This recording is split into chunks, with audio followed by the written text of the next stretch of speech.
I felt like I knew that these games, that these moments brought us together, but there's something special that keep us together.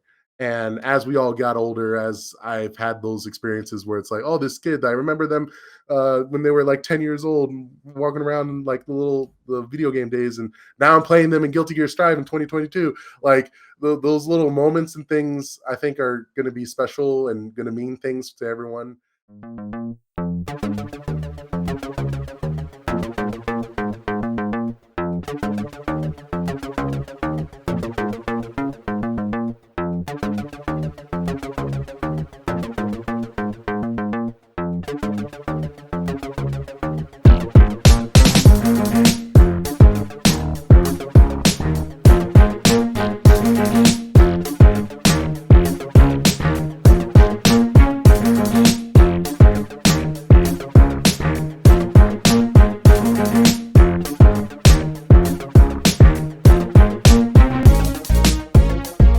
Hello, hello, and welcome to the Absolute Guard podcast. I forgot to unmute Benny. Sorry. Hey, this is episode 22. My name is Benny, also known as AK Grandmaster B. And as always, I'm joined by my co-host John, who is another year older. Happy belated birthday there, bro. Thanks How very you doing? much. Pretty good, pretty good. I do feel I turned 35 this year, and so now I feel like that's probably half my life is over now. I think. So it was a fun one. Nice, nice. What'd you do for your birthday? I got sick. That was the big thing, because I was sick. But the cool thing is, I got to play God of War the whole time with my fiance, and then the following week, she took me out to this really awesome brunch at the I think it's called Wrigley Mansion. So that was hella good food. It was like a buffet breakfast. It was a brunch buffet, but they took the buffet away after COVID, so then they just served it all to you, and that was super awesome. We could order as much as we wanted, and we didn't even make it through all the food. Nice, nice. I've heard about that place. I never went, but yeah, that's awesome. She told me Wrigley, and I was like, "Oh, this is a baseball field," but I didn't really know anything about the mansion either. Yeah. Well, that Now, one's in Chicago, so that would have been a crazy birthday then. yeah, right. How have you been, man? It's been a couple weeks since our last show. Yeah, we took a kind of impromptu break. I think everything kind of fell into place for that to just happen, but it's okay. It's cool. Had a really good Thanksgiving. Got to see some family and friends, so that's awesome. And then I'm starting my new schedule today. I'm actually working at 11 at night tonight, Oh, and I've got Sundays and Mondays off now, which is going to be awesome. I've been looking forward to that. Haven't had Sundays off in pretty much over a year, so actually longer than that now that I think about it, because I didn't have that at my old job either recently. that's good for football, then, right?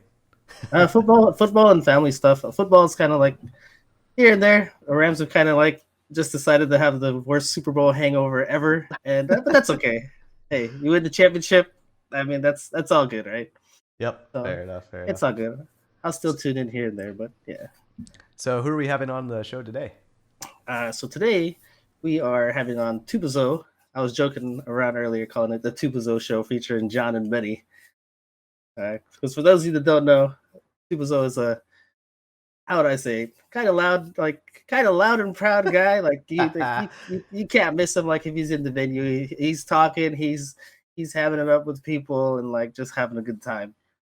I agree. He's got a big booming voice. He's got a big presence, and is just a staple of the Marvel community that I've been kind of reflecting on a lot lately. And so it's really good to see him.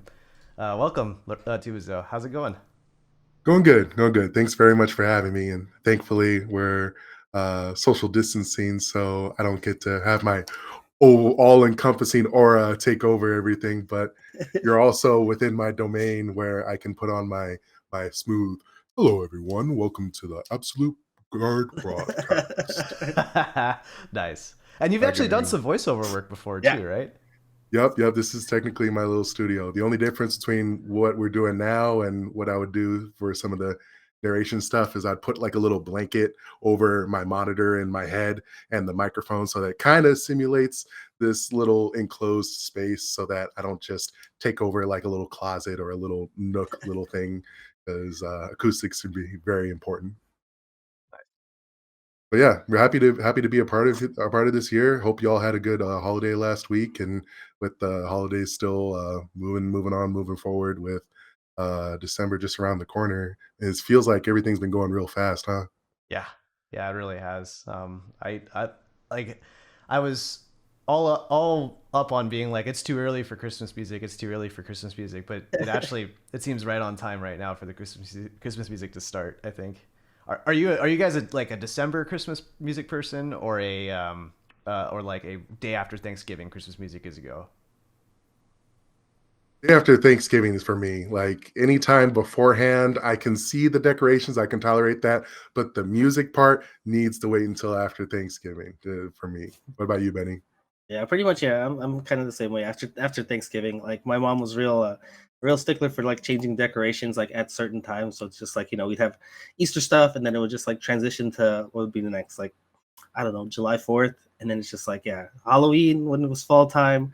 Right, November 1st, I see her taking down all her decorations. Thanksgiving stuff goes up. Black Friday's around. All that stuff comes down. Christmas stuff's all around. The house is all red and green. Like we don't really do that in our house, but that's what I grew up with. Totally.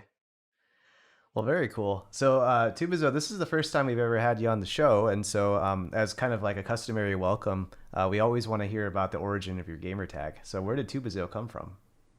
Totally, totally. So my story for my gamer tag is a little nerdy, but thankfully pretty simple. When you're in marching band in high school, you have to have certain allegiances depending on the instrument that you play. So the tubas have tuba nicknames, and you had to have a tuba nickname when I did marching band in high school. So tuba low, the first two letters of the first name didn't really sound right. Tuba Enzo seemed like a little too much. Oh, Tuba Zo, that's nice short. Tuba Zo, played the tuba, name's Lorenzo. And then I add 1989 on there because I'm a little bit of a boomer when it comes to my like all encompassing. I want this to also be like my Twitter handle or also my email, and just kind of something that encompasses something that I'll recognize as like, oh, that's me, versus just someone else who happens to also be Tubazo. And that's pretty much stuck from there. I haven't actually played a tuba in a couple of years, like with the mouthpiece and everything, but I still kind of embody that boisterous attitude that you hear the trumpets and you hear the saxophones and you see like the swag that they've got, but you see the tuba because it's literally the biggest instrument. So I want that to still embody my gamer tag of, oh, it's Tubazo. Tubazo just entered the lobby. It's about to go down. It's the presence, man. The presence of Yeah. that tuba. One thing about the gamer tag is, in the Marvel days when I was playing and you were playing pretty actively, I frequently heard it pronounced Tubazo, and Yeah. so what? How did you react to that when people mispronounced it? Was it kind of a? Did you correct them at all, or did you just let it rock? I honestly let it rock for a really, really long time until someone actually sat down and said, like, why is your name Tubazo? And that's when I was like, actually, it's Tubazo. Oh, I've been saying it wrong. And had this like Yeah. awkward kind of thing that kind of happened. And to be honest, it was kind of a culture shock for a bit, because here I am in my own little bubble, just California born, Arizona raised, like video game player and enthusiast. And then I search my gamer tag on YouTube and I'm thinking, oh, okay, there's some of my footage, there's some of this. What if I take out the 1989? And then I just see a lot of very expressive, like Spanish, Mexican, very different kind of parties and things. And I'm like, oh, so my name actually means something in this completely different culture. I Oh, had no clue. So maybe that's why I thought a lot of people were like Tubazo, because that meant something different in the Somewhere different else. language. Yeah, exactly. Oh, okay. Yeah, I think for me personally, like, yeah, I kind of heard like people saying tubazo also, and then I think I overheard you say, "Oh, it's because I played the tuba," and then it was just like, "Oh, okay." Then I don't think I ever said it out loud, but I was just like, I always kind of wondered what it was, and then when I heard you clarify, I was just like, okay, now I know. Huh. Yeah, and I think the big picture takeaway is like it's still the attempt is there, and like it's not something that because of that maybe people just put the ba sound, the to sound different places when you pronunciate it. I wasn't never really offended or anything. It was just something where I just let it rock, and just was always happy that they were like, "Oh, it's Tubazo," instead of something completely wrong, or TBZ, Tibize. If they were purposely messing it up, I was like, "Are you okay? Do you have something wrong with your mouth?" Did you just have a stroke? Oh man. Yeah, that's a thing like with names in the FGC too, is like when I joined, like there's almost like a fraternity kind of hazing thing where it's like you have the nickname that you enter with, but then you have the nickname that everybody else calls you. And like I've seen plenty of people that had nicknames that they were just like, no, fuck that, I don't want that name. I think we've even had a couple of people on the show that were like that, and it's like eventually, people settle into a name that they're comfortable with, but sometimes it's crowdsourced, right? Like people called me Muji for a long time, and that's just a nickname or a shortened version of an anime name that I had, and Yeah.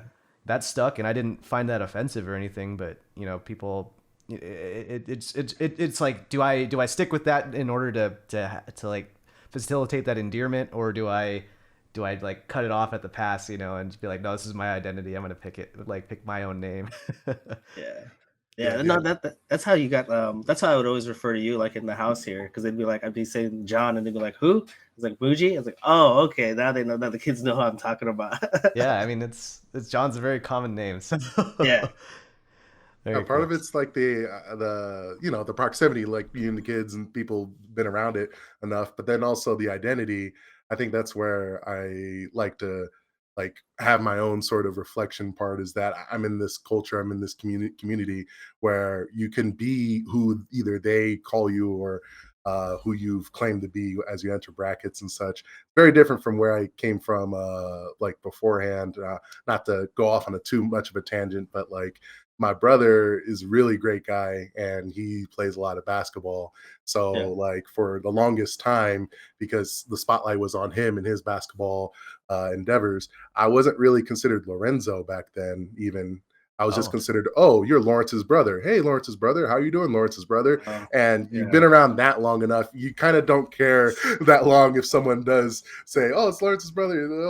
But when I finally was able to make myself here in the fighting game community, oh, I get to be whoever I want. And then yeah, it's a far cry from, no one's called me Lawrence's brother in years, in the whenever we yeah, enter brackets and stuff. So I think that's where my identity got to keep the name sticking. yeah. Yeah, I can see that. I mean, that's how it was for my high school with me and my older sister. It's just like everybody knew who she was, and they're just like, "Wait, you're Rose's brother." It's like, "Yeah, that's me."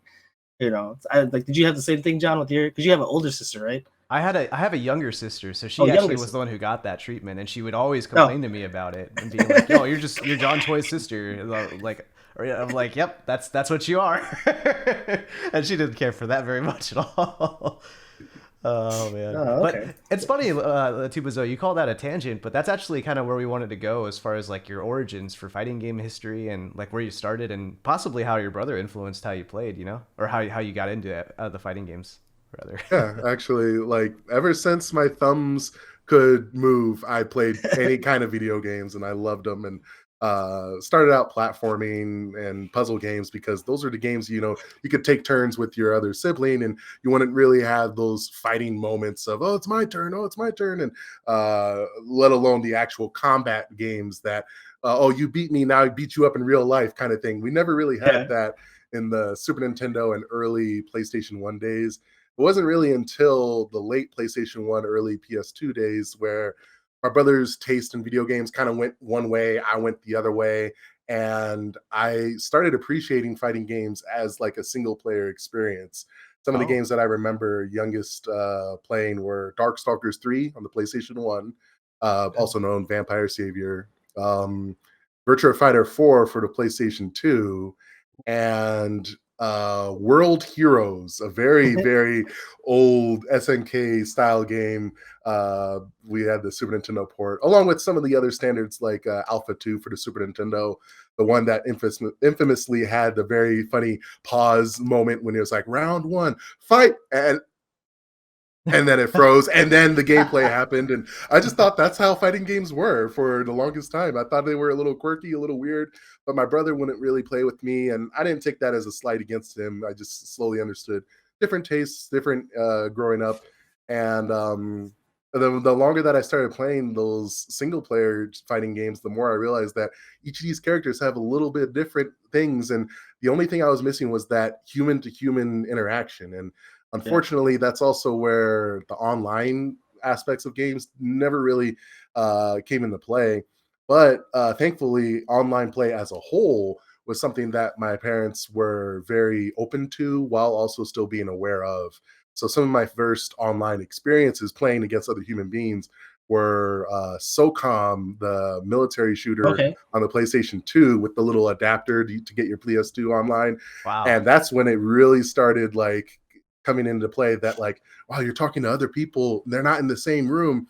And but it was a very interesting experience because at that point I started playing a lot other games just for the people experience, and high school turned into college, and college, every dorm room had Halo and Call of Duty, those things. But that was the golden days back in the day.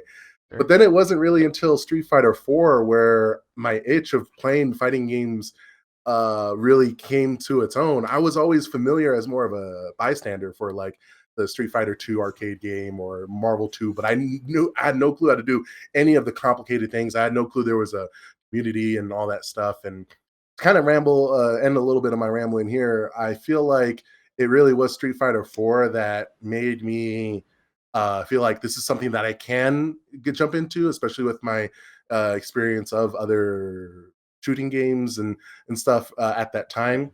But then it was Blaze Blue Calamity Trigger that made me feel like, okay, I can stay here. This is a game that still scratches that itch of every single player character in the game. It's like a puzzle piece, and you can just have so much fun just playing on your own, or you can jump online and just start playing random people. And it was a very eye-opening experience to realize that all of those times when the technology just wasn't there, now it's there, and you can also go into someone else's dorm room. They're playing Street Fighter 4, or in my case, up at NAU, a couple other people were playing Blaze Blue, and kind of skyrocketed from there. Nice. Oh, Oh, so cool. you went to So NAU. I don't know. For some reason, I blanked on that one. You're a lumberjack then, huh? Yep, lumberjack, NAU, up in Flagstaff. The altitude helped with your endurance training. That's what I always say was my very first major was Devastation 2010, and I've always felt like the I had no clue what I was getting into in terms of different communities, different in-person events, because we just all went into one person's dorm room, whether it was like in the closet in one of the dorms or something. We just played games locally, and that turned into, oh, okay, so I got to be ready for this big event. Hey, I don't know what I'm going to eat, what I'm going to sleep. Hey, I'm up in the mountains, I'm a lumberjack. I know how I do this for my other stuff, so let me see how long I could play Blaze Blue without like using the bathroom, without drinking water. It was like my high altitude training for playing other experiences. And I think it paid off, because if there was one interesting tidbit that I sometimes kind of don't really think about until I really do like a reflection, is that Devastation 2010 was my first like major event of, I'm going here to a place where everyone is playing so many games, with the idea of I wanted to play games, but I ended up winning that Blaze Blue Calamity Trigger event. Wow. So in this day and age, playing an online tournament, playing even as in-person events are returning, you try to tell new people in the FGC, hey, go in, have fun, get to know someone, learn something. Those were really those are still really strong pillars to have a long-term FGC member. But I kind of feel like it's a little cocky to say like, oh, Lorenzo went to his first tournament and he won. And it's like, okay, yeah, everyone get on my level. I'm the best. And like, okay. I kind of had to take a step back and think, how did that really affect how I approach games nowadays? And obviously all the tournaments and things that happened since then, because I didn't really have that 0-2. At least it was my first tournament kind of experience. No, I went all the way into winners bracket, all the way in the grand finals, and before they reset it, I still won and like never lost. So it's like, Wow. oh, okay. Did you Yeah. go into that tournament thinking you were going to win? No, no. I just went in there, to be honest, to look forward to playing some of the people that I had talked to online saying, hey, there's this tournament in Arizona. Oh, you're going to that too? Yeah, hopefully I'll see you there. Those were PlayStation Network messages between the two. And when I got to some of those messages and realized that these are people I've never seen face to face, I'm looking forward to just seeing them and seeing how they interact and seeing what controllers they use. And that's one of the main reasons why I went. And I didn't really like approach it as a, oh, I'm the best, I'm going to win. It just happened to be that I played a very cheap character at the time and no one knew how to counter pick it. So kind of just happened. So Yeah. Yeah, I was gonna say like I had my origin, like my first tournament, like I had a somewhat similar experience, except I didn't win. I got second. But like I mean I wouldn't say I went in like cocky, but at the same time I remember somebody asking me because like there was a guy playing Sagat and he was in the corner, like, doing whatever, doing reps or whatever, right? And then my friend was like, aren't you gonna practice too? And I was like, man, these guys don't know how to play against me. And I'm just like, I just had this like kind of quiet confidence going on about me. And like I always wonder about how that might have affected my, I guess, me going forward. Because to me, like it felt great to go in and be like, man, I got second place at this tournament. I won $50. I was just like, dude, like I can hang with these guys, only to be humbled like when we did Rand bats like later in that year. And I was just like, oh man, I'm really not on these guys' level. Maybe that was like a fluke. And I'm just like, but it was all an experience because it's just like you said, people go 0-2, and it's just like, you could easily kind of put that on the back burner and be like, well, this is my first tournament, use that option select, but you know, kind of sets that expectation or like sets that like that ego check in motion of yeah, you know enough of the character matchups, but do these people know the player matchup? Do these people know Benny showing up after getting second place? Do they know how to fight against him? And then I that's what kind of put me as this weird online warrior kind of person, because I felt like the first time I after playing online for hours of hours yeah, and then going to my first tournament and winning, that made me think, oh, okay, online is where I'm gonna keep learning, keep building. And then when I started realizing that there's all these locals, I was really hesitant to go there because it's like, oh, they're gonna learn me, they're gonna figure me out, and then I'm not gonna get first place anymore. So I'm just gonna stay online where it's comfy and where it's nice. And eventually, that was a big wake up call too, because the Blaze Blue Arizona scene had a really strong resurgence. And when, of course, the game changed, so too did like the tiers and who played who. And it was one of those moments where it's like, oh, I have to be offline to stay on the same page as a lot of these people. So yeah. yeah. Yeah, so I was gonna say, refresh my memory because I remember at the tail end of Street Fighter 4, you were playing Vega Claw. Is that who you started with also when you started Street Fighter 4? When I started Street Fighter 4, yeah, it was all about Vega. It was I had a infatuation of Vega back in the Super Turbo days. I didn't know how cheap he was until well after the days, but I always loved like his music theme, the fact that like his claw could come off, and it felt like the matches were always dynamic in that way. And then there were a couple of like video game remixes of like that Spanish guitar kind of Mhm. stuff that was just like, it was the aesthetic, it was the vibe. So I Okay. started out with Vega, and as the different variations of Street Fighter kept going and building, I tried to always stick with Vega in one capacity or another.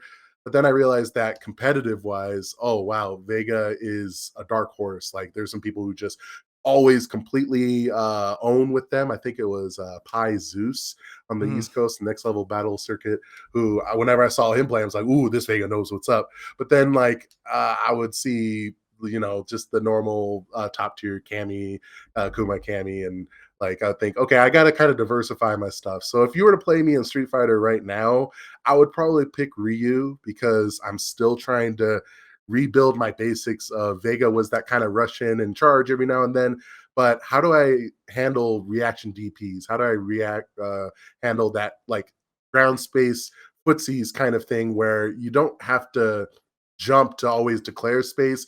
Can you just shimmy in? Can you do those sorts of things? And uh, I've also seen how swingy some of the big body characters that can be as well. So as much as I'm really looking forward to Street Fighter 6, I'm also looking forward to like that kind of reset and that like how you control your character is also your signature for how you approach the game and things moving forward. Because my character in Blaze Blue, there's still no real other character in any fighting game, to the best of my knowledge, that controls like that. There's similar ones. People think of Eddie Zato 1 in Guilty Gear, Yeah. where Okay. you kind of control another character and then you let go of a button and that character does something similar to how Arakune lets go of a button and a bug comes out. But Okay. like in other games, I feel like you really have to have that character fit you like a glove. And Vega for a while was something that I was forcing myself in, and then I realized it's not for me. Let me pull back, go back to basics. Ryu can't go much more plain mayonnaise, white bread than than Yeah. Ryu, and kind of learn the basics from there. What drew you to Arakune initially? I still remember my very first impression of the anime style of Blaze Blue, because Blaze Blue is a very in your face. This game is anime. Hair, belts where they don't belong, very established music. I remember my very first phrase when I looked at all these characters was, "Okay, I'm going into a game. I have no clue who these characters are from or what's going on. I'm going to pick one that's like on the box, so the main one. Okay, that blue ice one. Oh, that cat character looks really, really cute and fast. Pal, I yeah. want to play. I want to play that blob. I want to play that blob was literally the phrase that came out of my I mouth want to when be the I was blob. like 1, 2, 3, and that was kind of how I started. I learned Jin to start off things. Oh, this is how the drive system works. This is how burst works. Oh, Yeah. this is Tao Kaka, the cat player. That's really fast and all these awkward combos. And then the blob is like move with all these trajectories, and that's when I was like, ooh, I like how you're controlling this character, and it was a match made in heaven, because I still play Arakune even in this new era of Blaze Blue Central Fiction.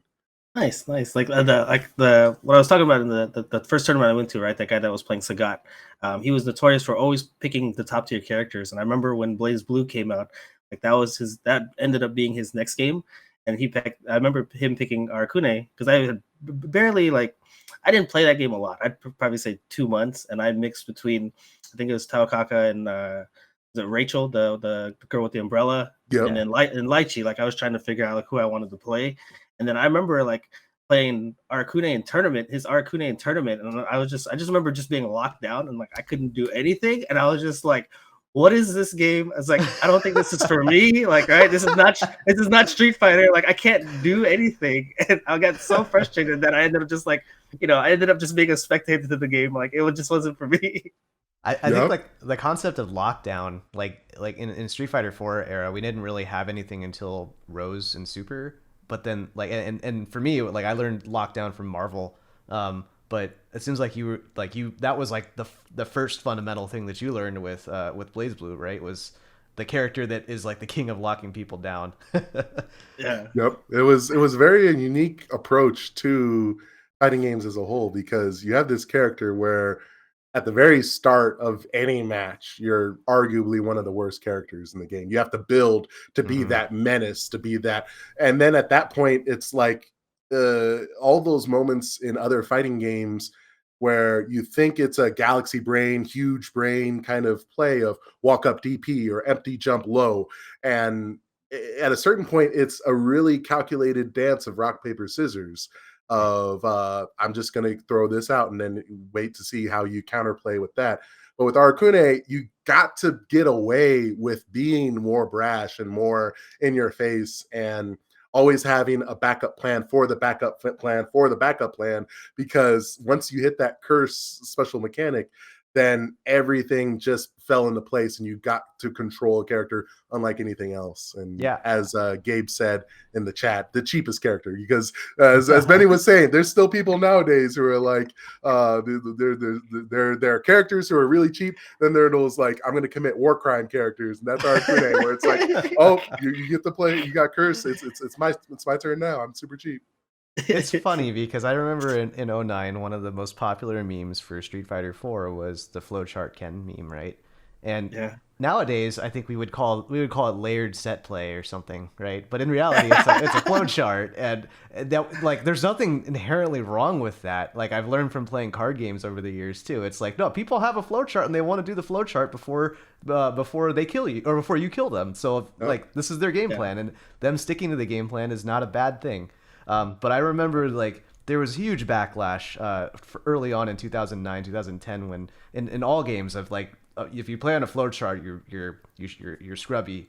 Yeah. And then Vortex happened in 4, and then Marvel came out, or like games that actually like facilitated flow charts, and or like Guilty Gear is another good example where like everyone needed to get you to the corner back then and put you high low. Like it's it's very different nowadays. I think where people respect the flow charts and people respect the pre work that comes with refining that backup plan after backup plan over and over again, and then applying that mid match and adapting to it on the fly. Yeah, Yeah. I was gonna say, I think in all honesty, like I think that kind of the whole flowchart thing. Like I remember initially thinking like, man, this is so brain dead, whatever, right? Like how these people play. And then I think as my evolution from like, basically being a scrub to being a better player, like as that grew, like you gain an appreciation for like for people playing that way because it's just like, well, why are you gonna stop doing this if it's working, right? Yep. To a certain extent. Like, I mean, some people will be like, oh, it'll hinder your growth. But I'm just like, at the same time, it's just like, maybe this is just how this guy wants to play. Like, he doesn't want to have that huge mental stack. He's just going to be like, all right, well, I'm going to DP. If you block, I'm going to FADC. I'm going to go, okay, then it's throw or DP mix up. And it's like, okay, what are we doing next? Like, Yep. and it's just like, some people just want to play like that. And then, that's perfectly fine because it's just like, you don't have to have the most, like you said, galaxy brain plays in your head and have the hardest of reads in order to win. Like you could win with real basic stuff, and it's just like if you're losing to that, then it's just like that's more maybe a reflection on you, and maybe you need to learn how to overcome that, than to just be like what, that's just scrubby, whatever. That's one I of the beauty parts of fighting games as a whole is exactly what you said, Benny. Like, why work harder than you need to if it's working? And it's up to the other person. The ball is literally in their court, and they have to have that counterplay, or they have to have that additional epiphany, that additional moment where they change their gameplay up to make me think, okay, that's not going to work anymore. I need to adjust this. And it kind of it helps foster that growth where if someone's getting mad, oh, their flowchart can, or in my case, Arakune, like, oh, it's just curse and then it's game over and I'm mad. I'm going to yell at you about I'm mad. Like, you're not going to hurt my feelings. If anything, you're validating me. You're making me feel better. Oh, it's working. I'm going to keep playing this character. I'm going to keep making other people mad because at a certain point, they're going to beat me in tournament and they're going to have their big pop off moments. They're going to be super happy. But leading up to that point, they turned into the better player, and now it's my turn to counterplay at a certain point and grow from there. Because uh, you do what works so long until someone says it's not working, and Yeah. I think the newest phrase was that I'm still trying to wrap my head around is mental stack. Like once things build up on that part, I still see it as like the whole like you know, Daigo Ume Shoryu is like, he's gonna walk up, he's gonna DP, but why do you keep getting hit by it?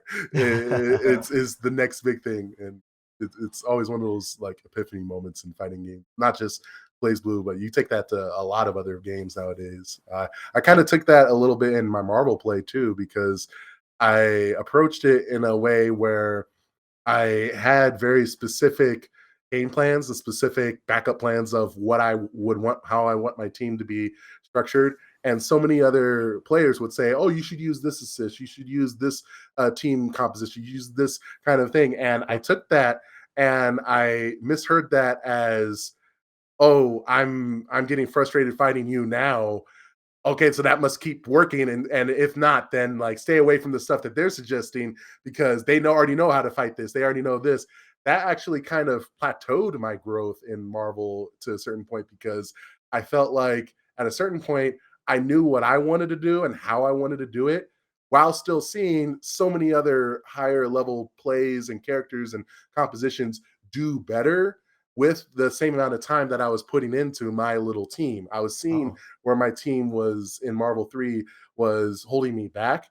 And I still wanted to keep it going because, oh, it looks like they're already expecting me expecting to fight the version 2.0 of my team. Now I'm just going to try to learn something new with my existing team, or I'm just going to try to Yeah. keep my team going to keep them guessing, because at a certain point they're going to beat me with it, and then that's going to be my Kickstarter approach to learn something new. But by that point, I kind of already stagnated at a certain extent. For our listeners, so you're talking about Marvel vs. Capcom 3, right? And then Correct. what team did you play? I played Firebrand, Hulk, and Arthur in Ultimate Marvel 3. I actually am wearing my shirt where I commissioned someone to draw. I know it's for our audio listeners. It's a little anime picture of me putting on my glasses, doing a little thing where you put your finger on the middle of the glasses with my three characters, Firebrand, Hulk, and then Arthur on the top there. I had an artist commission that. Shout outs to Alker, a very successful VTuber and personality. But yeah, that was my team in Ultimate Marvel 3. It was also a transition point because even now in 2022, I mainly play Blaze Blue on pad, a regular PlayStation 4 pad. And I am aware of how to play games in on stick, and I can kind of play my main gameplay kind of thing on stick if I were to like go to a Japanese arcade and play Blaze Blue. However, I still tried to like relearn how to play stick for the other games, the other Capcom games, the other 3D fighter games. And Marvel was one of those games that I loved playing a lot, but I was didn't have a stick. I just played it on a controller. And I told myself when Ultimate got announced, this is my transition point. No more playing on pad, play on stick the whole time. So not only did I throw in a new character, Firebrand, into my roster, but also the overall just playing on a new peripheral, it kind of gave me a chance to really redefine how I approach that game. And I feel like if I were to steal words from another Arizona person, Angelic, I think is the one who said it best. Tubazo is a landmine when it comes to Ultimate Marvel. If you know how to deal with him, you walk around perfectly fine, or you scoop him out from underneath, and no damage is done. But if you don't know how to deal with a landmine, it's going to explode and it's going to be messy. It's going to be crazy. It's going to be chaos. And coming from Blaze Blue with Arakune, I revel in that chaos. I loved just messing around and making the opponent second guess, triple guess how they should be approaching my team. And I feel like I was in a pretty good spot to level up in Marvel with like a better, more optimized Firebrand team or a more big-bodied Hulk team. I never really got past that point. I kind of just stayed there as my signature, and you'll even see me now in occasional Wednesday night fights just playing Firebrand, Hulk, Arthur. Yeah, I mean, like even then, like you found tweaks to it to like kind of fit the meta that Marvel was going in, like making sure that Arthur had a beam assist, so to speak, right? And then using like you had unblockable setups with Firebrand and whatnot. And frankly, though, that's a form of creative expression nowadays. I think where you were the innovator for that team, and the game allowed for that freedom of expression versus just everyone playing Zero Doom Virgil the whole time, you know? The whole time. And I like to give myself a little credit, but I also like to see where my where it could have just been chance, because you look back at all the different DLC packs for the different costumes that were released in the Ultimate Marvel 3 Mhm. time span, and the one DLC pack that did not include four characters, it only included three, because the fourth character was the Magneto, and there was some Yeah. controversy behind Ah. how Magneto looked at that time. So I only needed to buy one DLC pack because that pack had Magneto, Firebrand, Hulk, Arthur. So something told me that even the developers knew that there was something there, because I just needed to buy one pack and my Xbox is good. And So you were Yeah. literally playing a budget team. literally a budget team, That's literally. awesome. Yeah.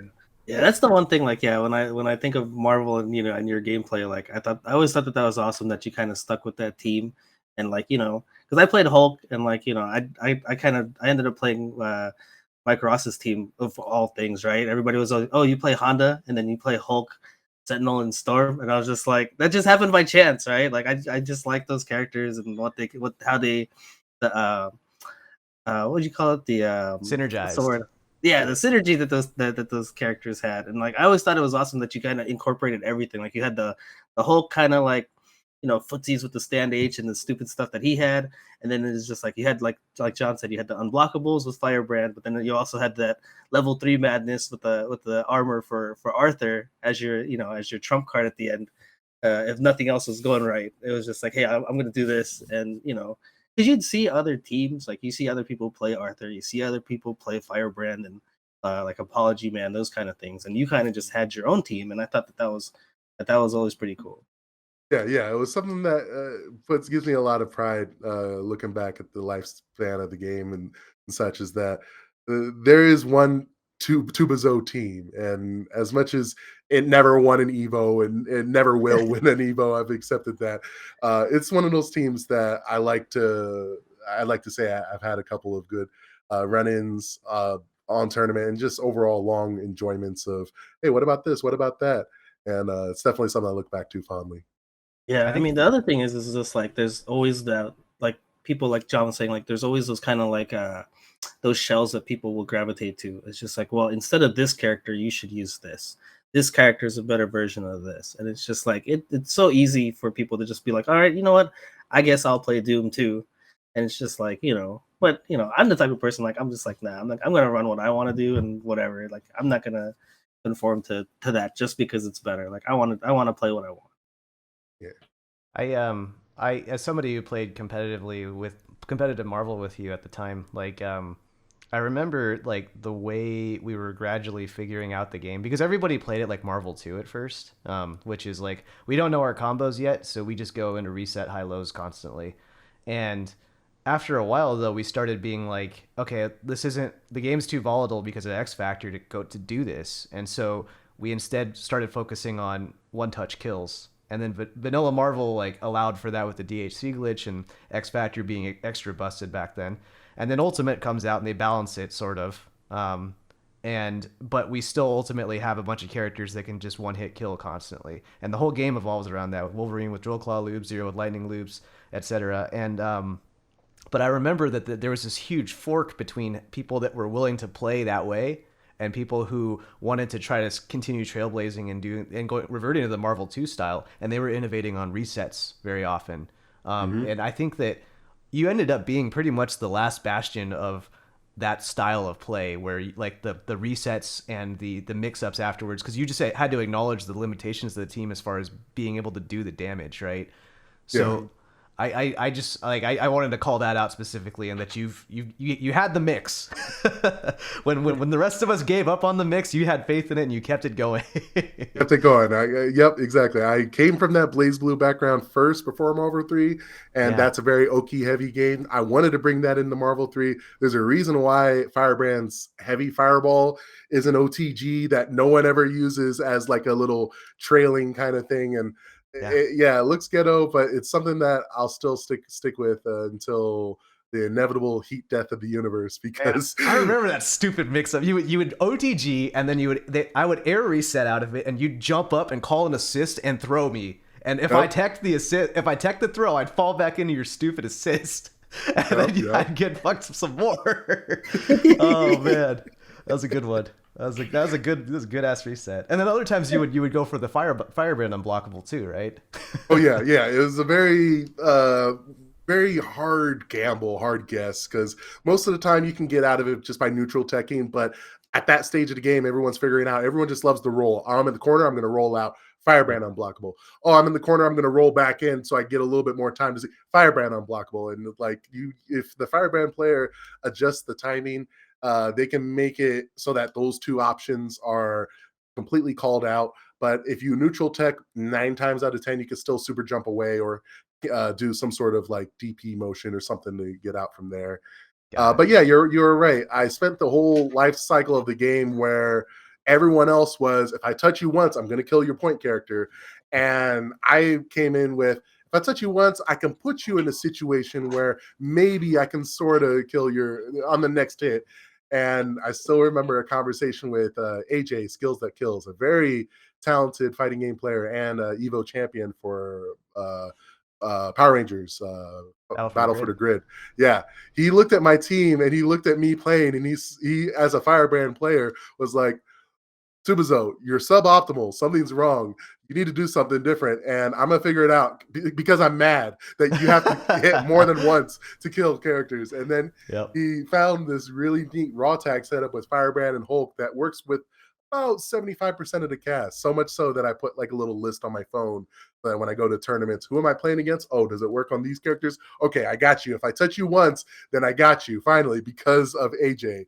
So shout outs to him for looking at my team and getting frustrated for me to be like, your team can one touch kill. We just got to figure it out. Oh man. So maybe we could run into go through some other like high points in your Marvel career here. Do you have any particular stories from back then? I have a couple that come to mind. One of my moments that I still look back to fondly because it kind of reaffirms my online warrior startup experience was I forget what year of Evo, but it was a year where I beat um, Clockwork 3-0 on my bracket to get out on winner's side. So that's the end of the story. The beginning of the story is that, there's that time, that anxiety that happens when Evo releases brackets and people are like, who am I fighting against? And you have to come to grips with the fact that you're only as good as your last tournament experience and you should only prepare for one match at a time. People have lofty expectations of, if I keep winning, then I can go. No, no, no, no, no, no. Just focus on this one and then think about the next one and keep going. So someone in an Arizona post saw after the bracket was created that their first match was against Clockwork. And I was also in that same pool. So instead of saying, yo, I get to fight Clockwork first match, does anyone have any replays? Instead of like that sort of progressive, like, let's figure this out and be ready for your first match as best as possible, he did a kind of doomsayer, oh, GG, I'll see y'all in losers bracket. It was fun, kind of approach in the post. My first person is Clockwork. I'm going to lose. Hmm. And it kind of rallied the other Arizona fighting game people to be like, no, don't worry. He just plays this team. Look up this. Nah, he's a better player than me. It's okay. And like, I was kind of upset that I was like, you're coming in here with this defeatist mentality. Like, I literally posted in that thing, we're in the same bracket. If you don't beat him, I will. And Was I that said it. Elliot, by the way? That sounds like Elliot. I think it was. I don't think it was Elliot. I don't think it fair was. enough, fair enough. Sorry, Elliot. Sorry. Yeah. I don't think it was Elliot.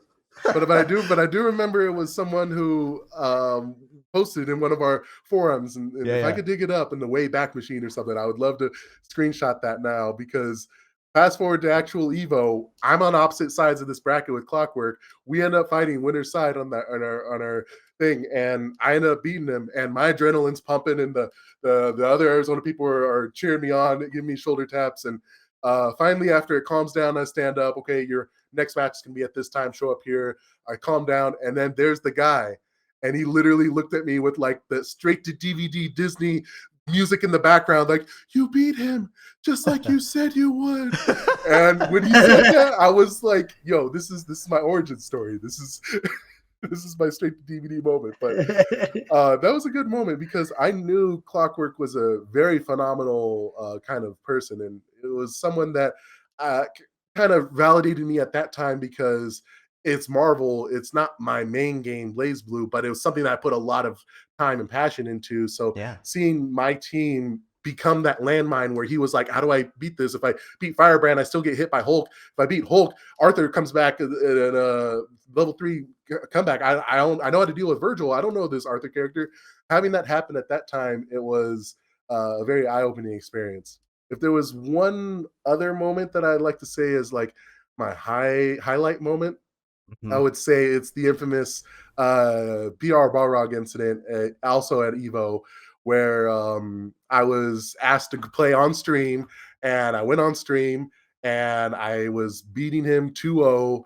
And at the very last moment, it was basically a checkmate situation where I had all the resources and the time and the Arthur level 3 to basically whittle him down. And I knew it, and I made this yell, and it was so exciting. I was so hyped, except that the arcade stick that I was playing on was malfunctioning, and that yell and the nerves that happened on stage made the cable for the listeners. I'm making a motion at the cable for like my headset. That cable got like moved, and it disconnected my controller completely. And I never really came back from that. But it was one of those eye-opening moments where in the moment, in the heat of the moment, it was like oh man, if only I had a better stick. If only I just had something that was working. But I think as more time went on and the more time is reflect, I'm kind of glad that it happened the way it did, because being known as the guy who beat so and so at this year has a certain like progeny, or I don't know the better word for it. It has a certain weight to it, and that's fine. But it also comes with certain expectations. And at that time, with like work and life and all these other things that were happening, I was just happy to be there at Evo. So for Mm. me to be there and still have to play on the big stage, at that point, my trip was made. I'm okay. See me at the sushi bar, and I don't need to do anything else, because everything else is a plus.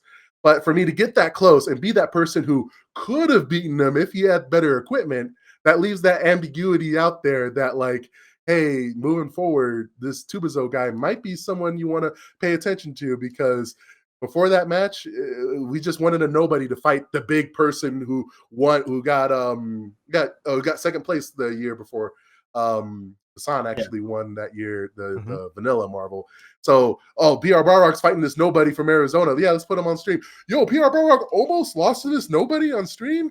That's, I think, the dialogue that ended up happening, where it could have, it could have been this whole, Tubazo beat him 3-0, but at that point, it's like, I guess I'm a Marvel player now. I got to dedicate more time to Marvel and all this more stuff with Marvel. Yeah. But that never really happened. And I would say it's still a highlight, because it's something where I can look back and point at the recording and say, this is where I got to play. And not a whole lot of people can say that at that level of the competitions. There's always, our Ranbats, our locals, and the online tournaments where we record things. But to say that at the world's biggest fighting game tournament, here's a recording of you, even if you lost in an embarrassing way, it's still something worth looking back to, in my opinion. Totally. Yeah, I to hijack the topic a little bit here, I've been thinking a lot about what the magic of that era of Marvel 3 was for me and for everybody else in the scene at the time, and like why we were so successful. And like interviewing Angelic a couple weeks ago also kind of cemented that thinking in my mind, where like how do you grow a healthy scene? How do you get to a point where people are motivated to play hard and practice hard? Because if you're a top player in your local scene, you're only as good as your competition. And so if there's aren't other people that are challenging you, you're going to stagnate, and you're just going to end up being the king of the big fish in a small pond. And if there's one recurring theme I've noticed throughout the different fighting games I've played throughout the years, is that the scene thrives the most when the players in the scene, they don't even have to be the top players, the players in the scene have some kind of presence at the national level. Because what ends up happening then is people start following, like you end up leading by example, basically, where you're like, if I can get good at the video game, that means you can too. And then everybody else starts feeling that, they see it happening, and they become motivated to play more. So those moments, like when you're up there against PR Rog, or even when you beat Clockwork, it's like the unnamed person you mentioned earlier, like you inspired that person, and that person probably played harder from then on, because it's like, if Tubazo can do it, I can do it too. And I see that, like I've seen scenes that don't have that and what happens and how they stagnate, but I've also seen how Marvel 3 in particular thrived because of the national presence of some of our players, and how it drove the second tier players, like I would consider myself a second tier player in that scene. It kept me going still, even though I didn't necessarily have it for the main stage. I wasn't ready for those same expectations you were talking about earlier. So it's kind of like, sometimes like I've been thinking really hard as a TO, as a community figurehead, of like, what can I do to reach these kids, but maybe it's just being really fucking good at the video game, and then showing them that you can be really good at the video game, and then pushing the game and showing them like what's possible, just from like a player standpoint even. So I give you kudos for that, man, because Frankly, I think if there was any of us against PR Rog up there, I probably would have gone 0-3 as opposed to the 3-2 that you went out on, and you have the brilliant story behind that too. Yeah. Yep. Yep. It's definitely a lot to take in because you kind of in the heat of the moment you spiral down that inevitable shoulda, coulda, woulda. Hindsight's 2020, and coming from that somewhat competitive sports background of my brother and how I was raised growing up, you watch a basketball game, 50% of those teams are going to lose. So those players have to deal with loss in one way or another. And I still remember a couple of times where I'm cheering on my brother, seeing him play, and then he somehow got like the last pass and buzzer beater, and he missed, and I'm like, oh man, that sucks because it's got to be for the next like week or so. You got to think of all those times. Or what if I made it? What if I passed it over here? What if they did this? And it kind of it's a very it's a very dark place that you need to have the light in, and I think that's what you were getting at is the light is where you see the other local scenes still attempting, still trying it out there, because there's so many times when if I had done that and then I stopped playing, I think people would have been like, oh well, that was traumatic for Tubazo, and this game is ruins lives apparently if you have a bad arcade stick or something. No, I'm not going to play that. But then you keep going, and then you just keep entering locals, you keep entering things, and you'd be surprised how many people still remember not just the big wins and the big moments, but your presence. I was at a Wednesday night fights about a month and a half ago for Guilty Gear Strive. I don't play Guilty Gear Strive, but they were having Blaze Blue after Strive, so I figured I'll just enter here. And I sat down and I started playing against this guy, and he said, "Yo, what's up, Tubazo, the Arthur God?" And I'm like, uh "Wait a minute, we're not playing Marvel, we're playing Strive." It's like, but I still remember you from way back in the Haas days. And it's like, you used to play at the Haas days? Yeah, I was like 10 years old back then. I'm like, whoa, okay. I'm not trying to take credit for, but it's one of those like really eye-opening moments where just you being there, just you having that presence can have an impact on other people, because there's this person who, when I was still trying to find my own footing out there, was one of those kids who was playing in the corner, or was hanging out or doing something, or was trying to play casuals but not actually participate. Now he's drove himself out there to Wednesday night fights, and he's playing, and he beat me really good. He's really good, and I think he got second place that tournament. And it's like he still kept going, and you kind of have to appreciate the sort of community that helped foster that, the kind of people that will keep them going. And that's I think my main goal was that, as much as some of my highlights and moments, they're those things where it's like, oh, Lorenzo never really got top 8 or top 10 or top 2 at every single like Rambat or something, but he still showed up here and there, and he still like played and had fun, cancel fist bump and the handshake. And those are the things that I think lead people to get that national presence, to want to stick around and level up their game from there. Yeah, I mean, yeah, that's a great point that you bring up too, John, because that's something like from I've brought this up in the past too, like with Evo 2010, like the best player in our scene at the time was Weirdo Neo, and he had got he got to play on the main stage for Super Street Fighter 4 at Evo, and he played against Tatsu's Vega, and he beat him on stage, and the he taunted him, and I was just like, I remember just being so hype. And then just like when he came back, like that kind of like you said, it's like that light, right? Like you see that, you kind of see that hope, and you see that person, you're just like, this is a guy that I play with regularly, he's the best guy of my scene. And like I might not beat him on the regular, but like he's achieved something that I looked at, and I was just like, holy shit. I was like, that's one of my friends. That's somebody that I know. And it's just, it's the same thing that I brought up like when we talked to Angelic. It's like, hey, that's somebody that I know that's up there, that's doing this. And it's just like that's a big thing too, like when it came to Undefeated and Rewired, and them bringing people from other regions here, because then you got to test yourself against those people. And like there was whether it was regional or national spotlight with like Undefeated, and it was just like, oh man, like you get to play against these people and kind of really see how you do against them. And that's a huge thing for like the community as a whole, I think. Because fighting games are a very, in my opinion, low barrier to entry compared to other much more higher tiered sports. And this is again coming from me with my brother basketball background. Like my brother didn't play with Kobe Bryant. My brother didn't play with LeBron James. He was in Arizona and then he went to college up in Stanford. So he got a chance to play with a lot of other people that eventually by proxy played with those teammates and such.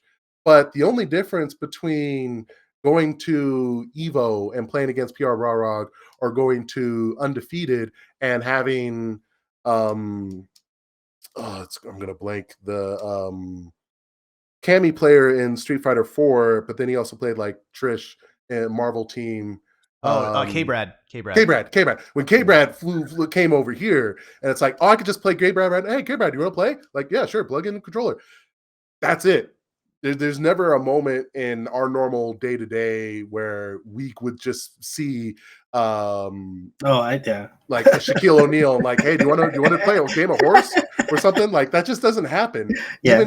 But bringing all that talent, bringing all that people there, it kind of puts in the perspective that you can be the next K Brad, the next Angelic, the next big player because you just got to put in time. You got to learn your team, and you got to press those buttons. And that's the big separation between a lot of those. In my opinion, I know there's always financial and time goals and such. It's a whole other topic that I wouldn't mind digging down into now that I've gotten older and you reprioritize your life. But I guess in the spirit of fighting games, to kind of leave it a more optimistic point, I feel like I had a successful career in the Marvel span of things because it opened my eyes to so many different people that aspired and got to be really big. And it felt like my attempts at playing were like on a certain level because oh yeah, I got to play them during a local, and then they get to top 8 at Evo. Oh, okay, their wins are my wins, and I felt that camaraderie that you don't really feel when you go on TV and you see LeBron James like score another 20 points. It's like I didn't help contribute or foster that or wasn't a part of that, Yeah. but you still got to see it in the fighting game community kind of thing, and that's something very unique. Yeah, that's interesting you bring that up because I want to say it was Evo 2011. Um, it was for Tekken. I think who won that? What's his name? Core, I think it was his name that won Tekken. Oh, And okay. one of the guys from my local scene, who was the Tekken head, like I remember him telling me that he was he helped him warm up that morning before top 8. Like he needed somebody to play. He happened to have the setup, and he's just like, "Hey, let's play." And it's just like it's just like you said. That's not something that I'm not gonna go to the local gym and run into one of those guys, and they're gonna be like, "Yeah, let's go shoot around a little bit," and then later that night they go win a game. But to be involved in that kind of thing and be part of that story, like you said, that's something that's unique to the FGC, and that's something that I remember him talking fondly about. He's like, "Hey man, I saw this guy and I helped him warm up. Like he's the reason he won Evo, that kind of thing." And I was just like, "Yeah, that's cool, man." Yep. I another like recurring theme I think I've heard from your origin story here, Tubazo, is the the concept of expectations. Like from for your origins, even like going up to like doing so well at Devastation, winning Devastation 2010. There were no expectations. But then I wanted to ask you like what how did it feel after you won? Not like the warm and fuzzy stuff, but like did you feel that greater sense of expectation of being like now I have something to keep, like I have to have something to prove? Or did you have a target on your back? Were people gunning for you because they knew you were the best at that certain point? Like what kind of expectations were almost foisted upon you at that time, or at all? Good question. Good question. I feel like at that time, if I were to be brutally honest, I thought, okay, this was a fun hobby. This was a fun break from my normal college time. So don't get a big head. Don't start thinking I'm going to drop out in college to start touring to play a single game.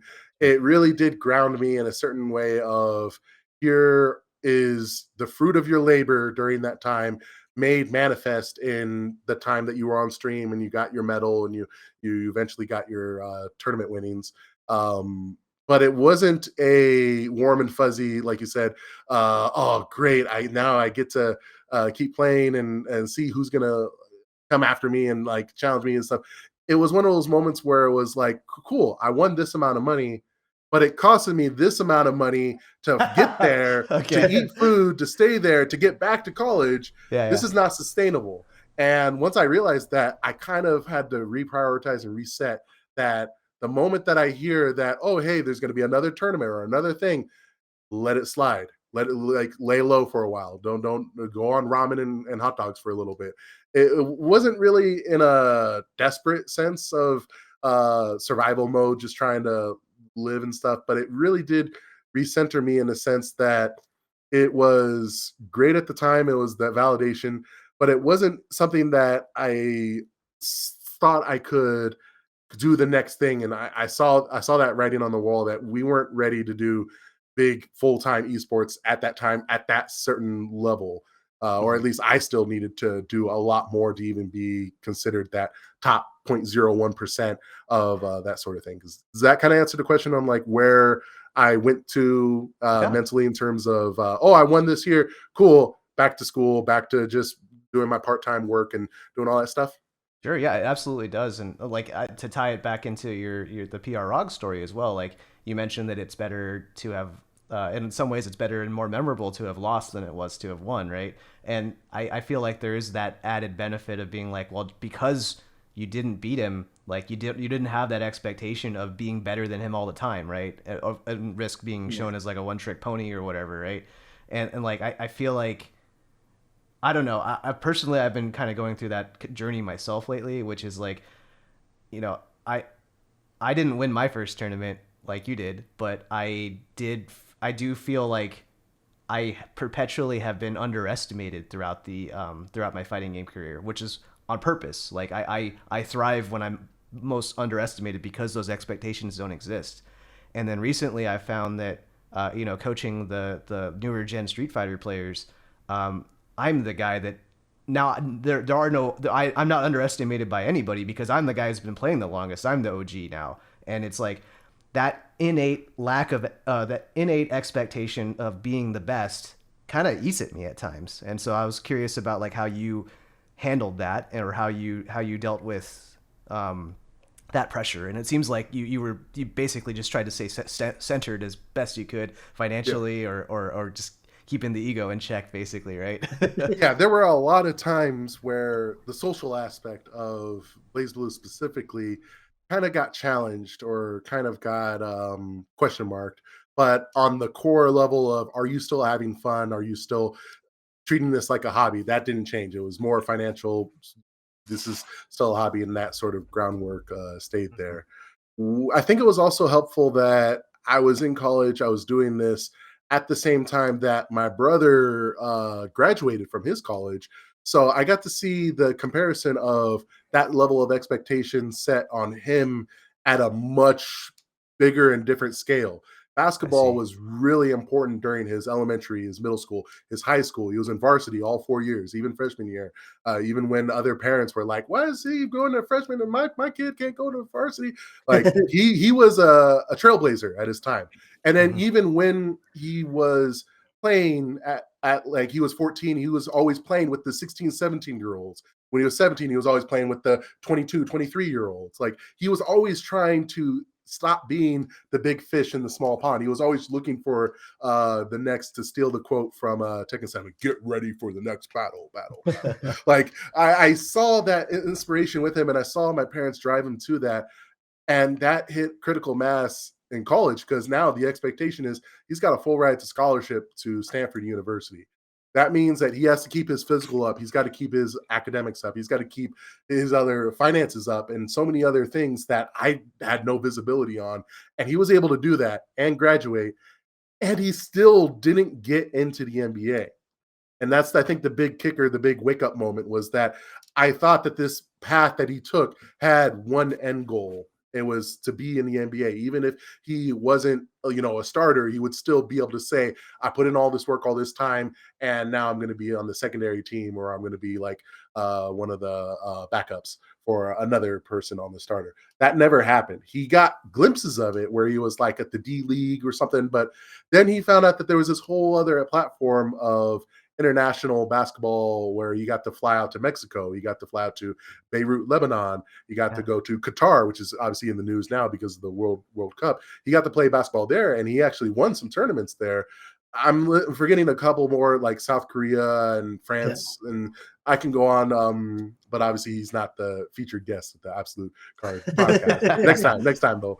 But all me hyping up my brother for is to bring up the expectation that he had a lot on his shoulders too, and it was at a level that I couldn't fathom, and that grounded me in the sense that like I could play games, I could still balance my life work schedule and my school schedule and still come out on top in the way that I wouldn't let the games get to me in a really heavy way. And that's not to say there weren't challenges, because again, that going back to me playing Arakune, really broken character at the time, the next version of the game, he wasn't that much more lower tier. He was still really, really broken. I touch you once, there goes 80% of your life. Do I even get to play? I thought I signed up for a 2-player game, but those only came in small spurts. I don't remember everything building up to them, but I do remember some of the backlash that eventually became the, oh, I'm getting them frustrated. That means I'm doing everything right. Keep playing. At the moment, it was, they don't want to play with me because I play Arakune. Oh, I don't have any new friends. But now that I've grown up enough, I was like, oh, that was just kind of the tough love kind of thing of they were frustrated they couldn't figure out my character. Yeah. So long story short, the expectations on how I came from my first tournament winning and thinking, oh, okay, I could keep playing this and keep being the guy who won this tournament, or I could be the guy who says I still play video games here and there, and do other stuff as your main focus with school and work and such. I chose that route, and I don't look back in a disapproved way. I was happy in the fact that I understood where I was at that time, how I was transitioning into the next level of life, and just enjoyed that it wasn't that heavy of a burden on me to be the guy who has to play Marvel because he beat PR Barrog on stream. It became a really neat life option select, if I were to jokingly say that. You know what I mean? Yeah. I mean, as somebody who had a career that was starting around the Sam Marvel's going too, that was my OS all the time. Which is, I had a job and I was tournament organizer. I found all the different OSs to avoid those expectations. To bookend it, I guess then, after you made the decision to kind of walk away from fighting games and refocus on things, and not walk away is a wrong way to put it. They're always in your blood and everything. But that Strive tournament that you mentioned, or the Wednesday night fights that you mentioned, where the gentleman remembered you, like, what did you feel a difference in the kind of expectations there when someone actually recognizes you, but now you're like old and seasoned Tubazo instead, and so you have a different way of handling that? Did you feel like was the expectation feeling any kind of different at all? It was because Strive is something that I've appreciated as more of a bystander than an actual, okay, I'm going to grind out a couple hours of training mode here and there, and I'm going to learn this, I'm going to learn that. I kind of appreciated like looking at the tournaments over the weekend and having a general game plan with my character, but then nothing else much deeper. So knowing that I was sitting down with the expectation that I was going to lose unless this guy literally picked up the controller 2 minutes ago, then that person putting up that whole, oh, the Arthur God, okay, that was cool. Like, Yeah. okay, crap, I wish I had learned a little bit more about this game so that he doesn't leave there thinking, oh, that's it. Oh, wow, look, the mighty has fallen. Like, oh, this is what aging does to you, apparently. Like, I was thinking of so many things that, like, oh, that was not a good first impression. But thankfully, that same person did also enter the Blaze Blue tournament later. Okay. And that's where it kind of full You got circle. your revenge? Yeah. Unfortunately, yeah. And he even acknowledged it too. He's like, "Oh, I know this is your game," and I was like, "Yeah, this is mine. Good luck, but I'll have fun in losers bracket." Like, I knew the result back then. But all joking aside, it really does, like, it makes you feel like that like old uncle or older person that, like, you got to see the kid grow up, and when you were playing, like, you would maybe just barely dial your play down to like 6 or 5 so that like you're slower, you're more deliberate with some of your button presses, you're not quite performing all of your combos fully because you want to make it seem like they're hitting you and that they're getting you kind of had that moment when you're playing with your little kid where you don't just automatically put them in an infinite or you don't automatically just oppressive offense or something. You really do like scale it back. But then to see them go 100% on you and you realize that there's no way that I can even crank it up to 20% at this stage of the game and such. I think that's where it was one of those like, oh, dang, you really got me. Good job. Like, I just got to hold that. And I can't talk back and I can't like say like, oh, you see me in my game or anything like that because then I'll be seen as that scrubby uncle who never just lets it go. There's got to be times where when you lose and then it's like, you beat me, good job, good luck later, I'll see you later, and leave it at that. And that's how that strive moment ended. Sure. And I feel like the more that I like play like a random Wednesday night fights or a random online tournament for Blaze Blue, I kind of have those moments too where I know my confidence and my competence can bring me to a certain point of competition. And then there's so many other new generation of kids who are way above that. And you just kind of have to acknowledge that, wow, you're way up there. Great job. I'm only here. I'm going to keep trying. I'm going to see if I can get you with my stuff. But at a certain point, you just kind of got to let it go and like say, okay, I'll see you in the next one and move on from there. Yeah, that's a tough thing for a lot of people. Like that's one thing that I always tell people all the time when they ask about like the work life balance, the family balance type stuff that I do. It's just like, yeah, like I've always kind of just embraced that kind of gatekeeper status. Like I had my moments here and there. Like yeah, especially like in the Street Fighter 4 days, I was beating top players here and there. Like oh, what you beat Rock? Oh, you beat Mocha? Oh, you did this? And I was just like yeah, but like the progress through the rest of the tournament and I plateau somewhere, right outside the top eight and those guys go past me and I'm just like, hey, I was okay with that. Like, for some people like they're not okay with that. And that's a tough thing for them to deal with. They're like, well, if Yeah. I'm at this point and I'm at this level where I can beat these guys, like I should be beating them consistently. And I'm just like, I just always like look back on it and it's like I don't put enough time into this to expect that out of myself. Yeah, and it's a neat like line defining moment where and I don't want this to come off like I'm throwing shade at my dad kind of thing, but because I've been talking about this basketball thing, I see my brother's accolades, I see my brother's achievements, and then he moved on to the next thing. Now that he knows that he can physically play basketball with certain people of his age level, he can't hang with the youngins. Now he's coaching. Now he's Mm. doing that sort of thing. That's the next level. We as older guards of the gatekeeper FGC is now we either do content creations or we spectate or we occasionally assist with tournament organizing and stuff. There's other avenues for that.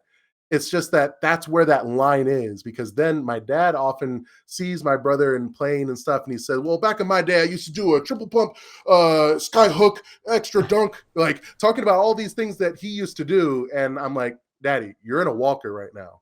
Like you need help getting to. It's literally that meme of sure, granddad, let's go to bed. Like, and it's like I love you and I want you to be proud of all the things that you've done in the past. And I'm not trying to unvalidate those things, but at a Yeah. certain point, and even when I say but, that's not trying to deflate that. It's trying to acknowledge that at a certain point, you acknowledge that there's new people playing this new game and you got to just be with it. You kind of got to accept it. It's kind of like that stages of grief and acceptance of, okay, I can no longer hang with these new kids on Strive.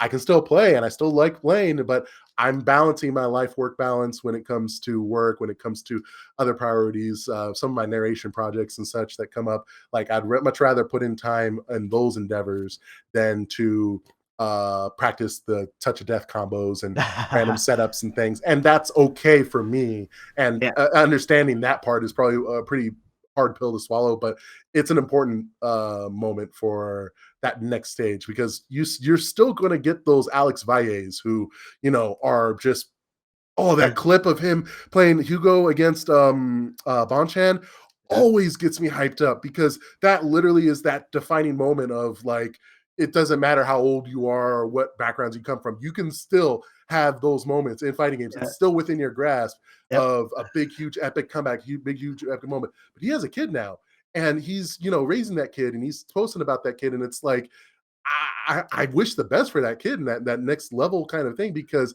there's always going to be another priority in the fighting game we call life, whether it is your zoning in your younger years, or now you're playing the rush down the diapers game of the older years. And I can spin all these analogies all day, but that's where you just kind of got to accept it and kind of go with it, you know?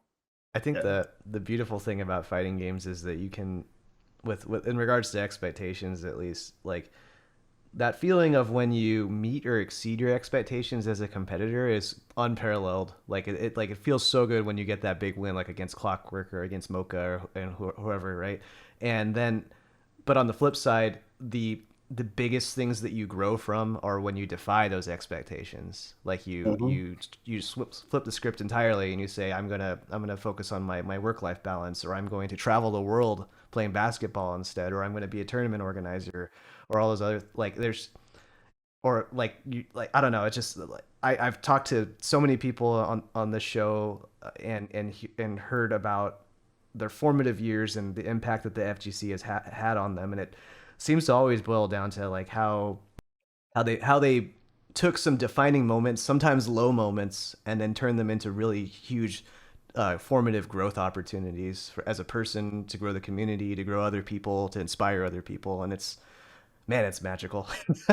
It is. It is. Yeah, man. It's like, yeah, I don't know. It's just like for me, like I always look at my peak as kind of like, I don't know, end of Street Fighter 4. Mm. That's just always where I've been at. And like, um, yeah, the big thing was the what was it, the B League thing when I qualified for that on my wedding anniversary of all days, and people were just like, man, that's like, I don't know, just a build up to that moment, like you talking about that. Like my lowest moment in Street Fighter 4 was basically like the year before that, Hmm. when I was trying to get into the first B League, and I had probably my worst performance ever, like on stream, and I lost to Dragon Ninja. And I was just like so beside myself, and nothing against him. He was the better player that day and on that match. But I was just like, I just remember like my confidence just being shot that day. Like I Hmm. tried to make a run through losers. I ended up running into like Chiron, and I was just like, man, me and him go even. And then he ends up beating me. And I just remember the end of that day, like, so I could have just left TGZ and walked out and been like, you know what, I'm done. But I remember hanging around and watching, and like that was like the rise of Mocha, and who was second place at the show. And like I remember sticking around and watching as as they were celebrated. It's kind of like you've been talking about basketball this time, Tubazo, and it's just like it's that moment, like when you lose the championship and the confetti's coming down, right? And I'm watching these other guys get celebrated, and I was like, that should be me. And like I held on to that for a year, and I was waiting and I was waiting, and I was like, I was waiting for Abe. I was like, please announce another B League, because this shit is mine. Like I'm not Mhm. losing this one. And like I waited that I was holding that for that L for that whole year, waiting for that moment. And when he announced it, I was just like, yeah, this is mine. And that was like my biggest moment ever. Yeah, you Totally. failed to meet your expectations early on, and that created or in that in the first B League, and then that created that huge, lit that huge fire, right? And then that, Yeah. wow, yeah. Yeah, like I was holding on to that. Yeah, I held on to that L for the whole year. Like every tournament I went to, and I was just like, man, I was just like, I want another B League. I want to be in that. It talked about with those group of players. Like I feel like that's where I belong. Yeah. Yeah. And like with Street Fighter 6 coming out, and probably next year, like there's a lot of expectations about who's going to do well at it, what's going to, like, being able to pick up a new game. Like if in Street Fighter 5 there's a strategy that that Ryu players do where they parry all the time, and it's a really dumb idea, but in 6 it's a great idea. And Yep. so how quickly can you get over that and get over seeing something scrubby that would bother you ordinarily if you saw it in 5, and then now it's like it's the meta in 6. Can you deal with that and cut the ego and cut your expectations out of the equation, essentially the expectations of yourself. Yeah. Exactly, exactly, because it gives you a chance to redefine or reintroduce yourself to this new fighting game environment where legacy knowledge, legacy drive, legacy passion can still fuel you into figuring out the new mechanics, the new drive system, drive impact, all the new characters. And it's going to be really neat to see these players because you've fostered Street Fighter's a household name, and you've got so many people who have stayed highly competitive 5 and 4, and they'll stay on the top 8 of those major tournaments and those invitationals and such. But you as a player, you get to have those eye-opening moments where yeah, I might not have left Street Fighter 4 on my terms, but here comes Street Fighter 6. I get to start on my terms, Yeah. and it's a really empowering feeling. And you get to feel that in a lot of different games. I felt a lot of that with Persona 4, which some of y'all might not know. That was like the second between Blaze Blue, Marvel, Persona 4. Once that got rollback and such, I felt that again. I felt that drive of, oh wow, I get to experience that again. I get to play against other people again, and I get to just rush stuff down and want to beat them with that same drive that I used to back in the day. It was like one of those not to always end on a weird metaphor and stuff. You know that moment of Ratatouille when he eats the thing and he goes Oh. back and is a kid? Like, I remembered exactly where I was on the arcade stick when I was playing Persona 4, and I realized I really like this game. And then boom, and then I'm back in my chair in 2022, roll back, and it's like, oh, I get to play it. Yes, let's go. And you get those moments where you get to reintroduce, redefine yourself with the games as they come and go, and it's a unique feeling because, again, as much as I've been talking about basketball, there are physical limitations to video games and other sports too. My brother realized that, and now he's only playing with like the 30 and above people who just can't be as limber, just can't be as try hard Yeah. and such. And that's a realization. My dad is in spectator mode. He's watching everything from his walker, and that's fine too. Us, we can probably get to a point where our hands and our other features, our eyesight and such, are not degrading in a morbid sense, but in a more, oh, I can only play so much until I need a break. I can only Yeah. do combos until, okay, I need to do something else with my hands. And Yeah. you just realize that, but then you still get the chance to play with the people old and new on the new games. And it's kind of that refresh state, Yeah. It goes back to what you were talking about in the beginning, how you were training yourself to be like, how long can I play before I gotta go use the bathroom? And as you get older, like, that bladder probably doesn't work as well. So it's just like, yeah, I can probably only go this much before I gotta go. Yeah, dude, how long how long can I play before I start getting lower back pain? Oh, I mean, man. I'm gonna be real. Like the newer games, like everyone shits on how they're easier execution, but like Marvel 3 in particular, like it did some damage to my fucking spinal cord. Like playing and practicing the lightning loops over and over again for years. Like it put me in a hunched position and it caused a disc to burst in my upper neck, and so I had to have spine surgery. So it's like that shit's real. And so if anybody who's like the kids in particular that are playing right now and playing hard right now, like take care of your body while you're playing. Like take breaks, drink water, Right, stretch. Yeah, like learn all the hand exercises. And like I'm sure Benny, like you've heard about that on the Tetris scene too, right? Like all the kids are like their hands are breaking now. Yeah. I don't Oh, know. and It's I a feel big that. thing, man. I feel that tenfold because that's kind of how I structured my team. Oh, Firebrand, everything's going good. Oh, Hulk, okay, I got to get ready to press H every now and then. Okay, it's Arthur. All right, here we go. I got level 3 X Factor in the chamber. It's about to go down. My heart rate is skyrocketing. I'm a big guy, so here I am thinking this is one of my last X Factors I'll ever see. I'm either going to see that you win or I'm going to see that hospital because you're pumping. It's adrenaline. It's a lot. I forgot, man. Yeah, if you're a player that thrives off of scrambles, and that could equate to heart trouble. Mm-hmm. Oh You gotta man. be careful. That's why every now and then when I'm at these local events, it's like, oh, I'm just fine looking at the back and like, oh yeah, I'll cheer and stuff because I could cheer, I could get hype, I can get excited for what I'm seeing, but at least I know that that's still over here. Whereas being on that seat at that stage is way up here when it comes to hearing all the heart beating and stuff. And it's one of those liberating moments where you can separate the two and kind of balance itself out and be all right. Yeah, I'm kind of interested in to see how involved I'm going to be in Street Fighter 6 in terms of a playing perspective. Because like part of me feels like because I kind of tapered off with 5 and I kind of didn't play for the last, I don't know, 3-4 years. Maybe when 6 comes out, I'm gonna have that hunger and I'm gonna want to play. And then there's a part of me that's thinking like maybe I'm just gonna be like I have been in the last few years, and maybe I'll just kind of play here and there, show up to a tournament here and there.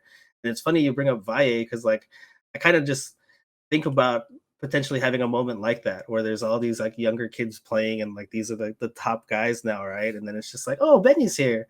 It's like, oh yeah, hey, I'm hamming it up with everybody here. All the OGs from the 4 and 5 era or whatever that I played with, and then to just be like, oh, this young cat should have him, right? This is no problem. And then it's just like I pull out a rabbit out of the hat and be like, oh, you didn't know about any of this kind of stuff, huh? Yep, Yeah. yep. Yeah, that, Yeah, that goes back to the expectations thing. Again, it's like the beauty of being underestimated, and being underestimated because you're old now is a whole other deal, and it's probably going to be really satisfying showing those kids giving them the old what for.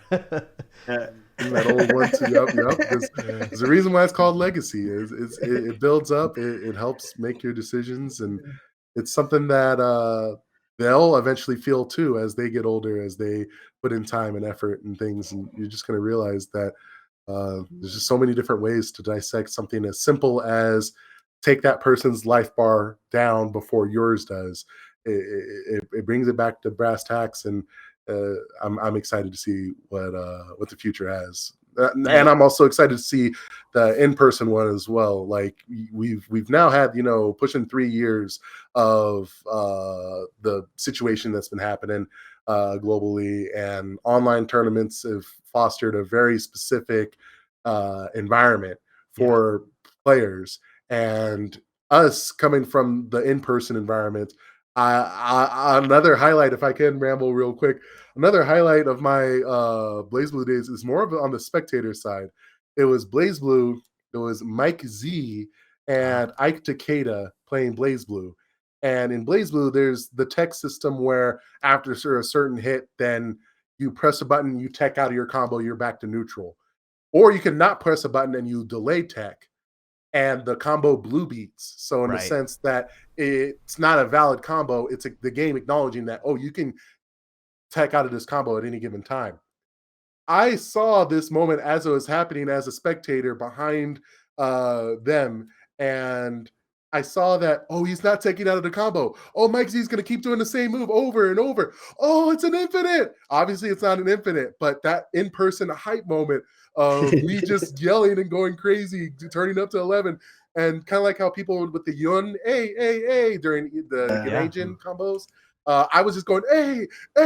That combo went up to like 80 hits. 80 hits.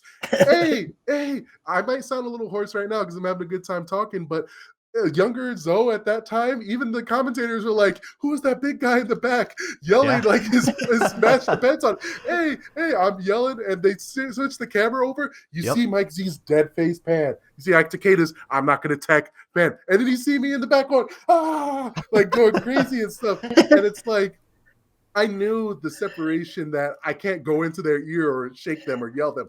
I knew that because it's tournament. There's certain things you don't do. You can go in the back and say, hey, is that tournament? And if it's not, hey, I need that setup or something, you can interrupt them. You can do something. There's certain etiquette and stuff that you get from the in-person environment. But as a spectator, nothing's stopping you from going crazy, from appreciating the environment and stuff.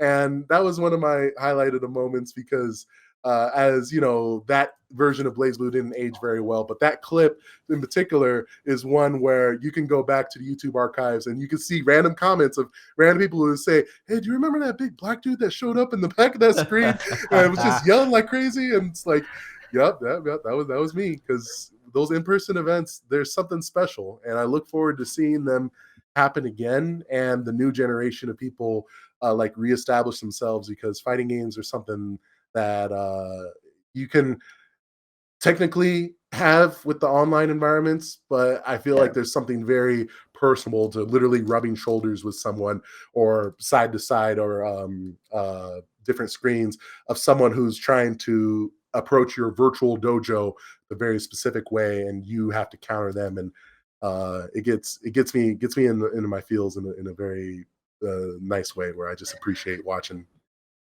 Oh yeah, for sure, man. I'm looking forward to that. Yeah, just I mean, the next offline event that we have, it's been a while since I think I've seen you for sure. So yeah, looking forward to that. Before we kind of close things out here, was there anything, any shout outs or anything you had, anything you wanted to promote? Like, are you streaming it or anything? Any games that you're playing? Um, I've kind of accepted that, like, if I do stream, it's on my terms. Like, you see the green screen behind me for anyone who's audio wise. I got a little green screen here. I know I'm not a secret VTuber or anything like crazy. Not yet, at least. I know I'm working on my voice thing and stuff. So, I know that as a whole, I've kind of accepted that, like, if I do play video games, it's because I want to play them, and then if I end up like advertising, hey, I'm streaming this game at this time and you can come watch if you want. Like, I might do that every now and then. So feel free to follow Tubazo 1989 on Twitter. I'll be like sharing and retweeting like when I'm actually doing stuff. Nowadays, though, I'll be honest, I am like doing more of the work stuff than the video game stuff. So if you do see my Twitter, you'll see posts of me traveling for work or eating food while I'm traveling for work, more so than actually playing video games. But if there was like a couple of shout outs that I'd like to give now that I'm like in my fields and stuff, I do want to just Oh, thank the FGC community as a whole. I feel like there's far too many names, specific names that come to mind. It's still something that going back to my origins and stuff, where I felt like I knew that these games, that these moments brought us together, but there's something special that keep us together. And as we all got older, as I've had those experiences where it's like, oh, this kid, I remember them when they were like 10 years old and walking around in like the video game days, and now I'm playing them in Guilty Gear Strive in 2022. Like those little moments and things, I think are going to be special and going to mean things to everyone uniquely. But I think that for me personally, I'm just happy that everyone in the Arizona fighting game community were very open, were very uh, personable, very accepting of how everyone came together for a common goal. And that's just, I think, my big sappy like shout out there is to keep fostering that relationship of, yeah, we can travel to a local over here, over there, and do this and that. But at the end of the day, we want to still make sure that we've got the people element there, because there's people that I don't play games with anymore, and I didn't really play at the time because I'm more Marvel, Blaze Blue, they're more Tekken or more 3D fighters. But now that we're older, we still talk, we still come together, we still like exchange advice and such, because life brought us to these unique spaces, and that's the unique thing with fighting games, that still brings us together.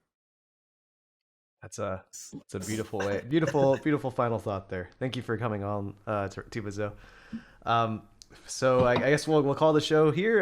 You can find us on Twitch at twitch.tv/Spiral Series, YouTube at youtube.com/Spiral Series, and on Apple Podcasts and Spotify under Absolute Guard. Thanks everybody for tuning in, and we'll see y'all later. Take care. Later.